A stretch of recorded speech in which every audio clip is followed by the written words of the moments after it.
now I would like to invite Chief Executive Officer, Meritrack, Mr. Ravi Panchnandan. He is CEO and member of board, Manipal Global Education, Dubai, Africa, and Southeast Asia. He carries 25 years plus experience in education vertical and have previously worked with global companies like Infosys and Intel. So welcome him with a huge round of applause. Mr. Ravi Panchnandan.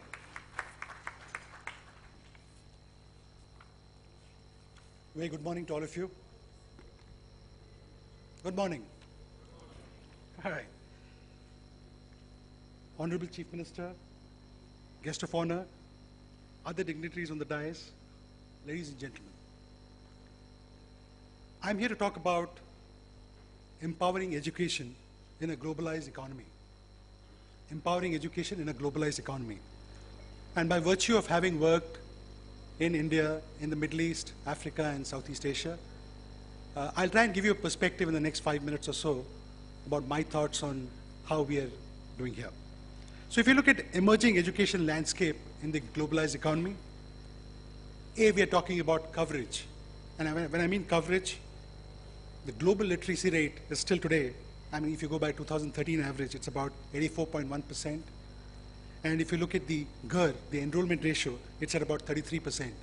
Clearly, there is room for us to cover more students and more people under the education schemes. The second point I would like to make is about scalability, where we need to recruit today, for 2030, we need to recruit about 26 million school teachers to provide primary education to children.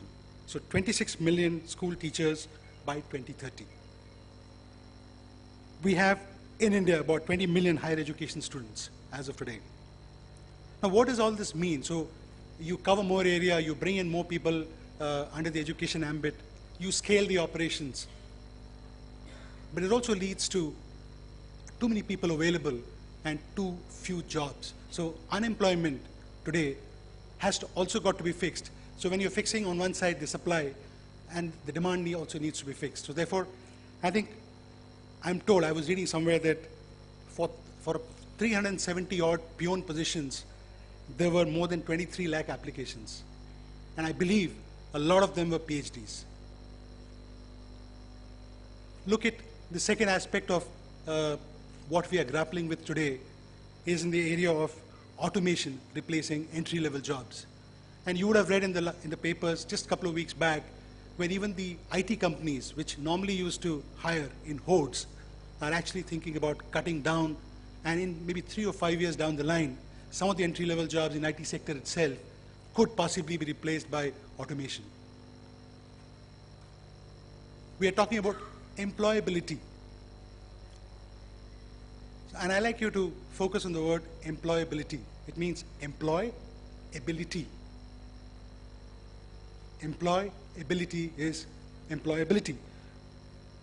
We are today, if you look at some of the developing countries, the employability quotient is about 20%, which means what we teach and what the industry requires in the form of skill sets or in the form of requirements is actually very, very low. So we need to improve the employability quotient as global entities. And why are we doing all this? Well, we are doing all this, we are doing it for a population which is completely different. We're talking about young generation, we are talking about technology-enabled trainers, we are talking about different forms and methods of teaching and training. So very clearly, what we are teaching today is what we think from our experiences in the past. And we are teaching today's students for the future, which itself is uncertain. So let me say this again. What we teach today is based on our experiences in the past for the future, which itself is uncertain. So that is the kind of problem, that is the scale and magnitude of challenge that we face today. There's definitely a need to constantly transform the global education landscape. And I'll talk to you a bit before I finish my talk about what transnational higher education is all about. But closer home, there are a lot of opportunities. For example, India today, unlike other countries where the population is aging, in India, we don't seem to have a problem. In the near future, India is likely to become the skill sourcing hub for maybe the entire globe. So the number of people, the kind of age groups that we have today, I think we are very well positioned that if we focus on education and developing skill sets, we are likely to be the sourcing unit for the entire globe. Training and certifications focus on skills, therefore is very, very relevant for jobs. It is important to improve what I talked about, the employability quotient. That is the key for challenge today. Technology, I won't talk too much about it because I know there are many people who will come and talk to you about technology challenges and how technology is one of the key enablers to education.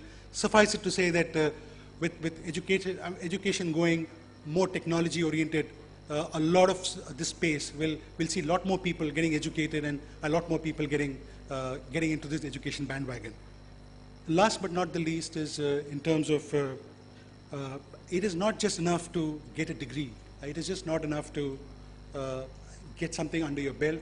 It is important today to continuously educate oneself. So even when you get a degree, midway through your career, the end point through your career, at each point, it is important for you to reskill, retool, refresh your knowledge, because otherwise, in this changing world, it is quite likely that some of us will get outdated.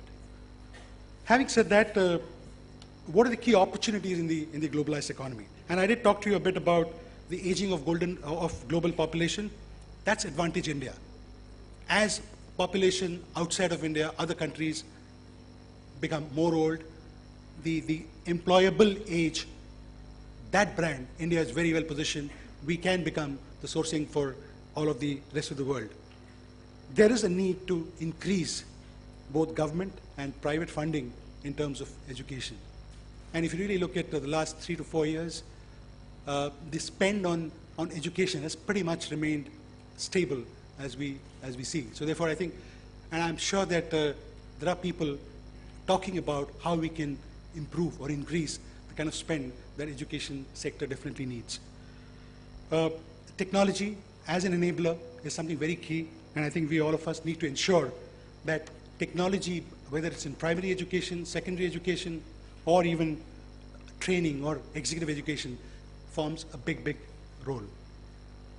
How can we build a system to get more educated and skilled talent?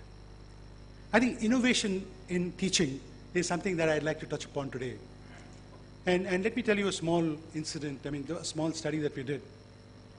We realized that, as a student, what are the different ways that a student would like to connect? Today, a student would like to see more of simulation, games. Otherwise, he would like to see videos. Otherwise, he'd like to listen to some audio. The last thing he likes is to sit in the classroom and be lectured using slides or a teacher talking to him directly. And if you see the teaching system today, it is exactly inverse of what the students want.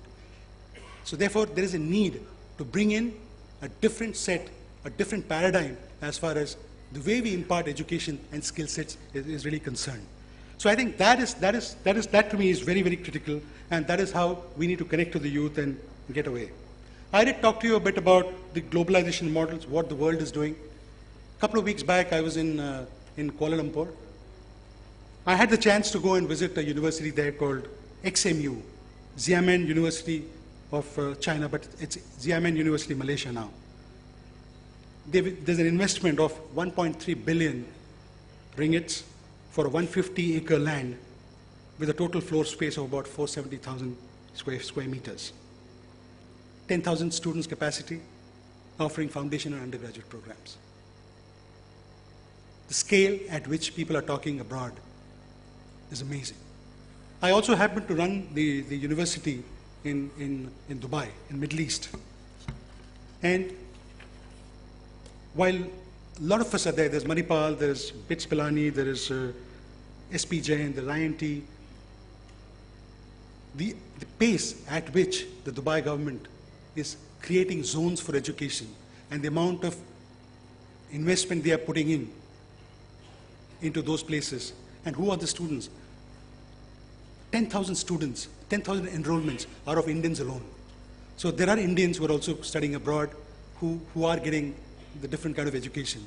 So I think it's important to take on board the fact that globalization of education is coming of age. And I think it's very important to realize that this is what maybe the future of education is all about. And it's important for all of us to embrace that and ensure that we are in sync with what is going to happen for the future of education. In summary, we need to expand coverage, improve scalability, reduce unemployment, make people more employable, and all this in an environment where people, technology, education itself is changing at an amazing speed. Thank you very much, ladies and gentlemen.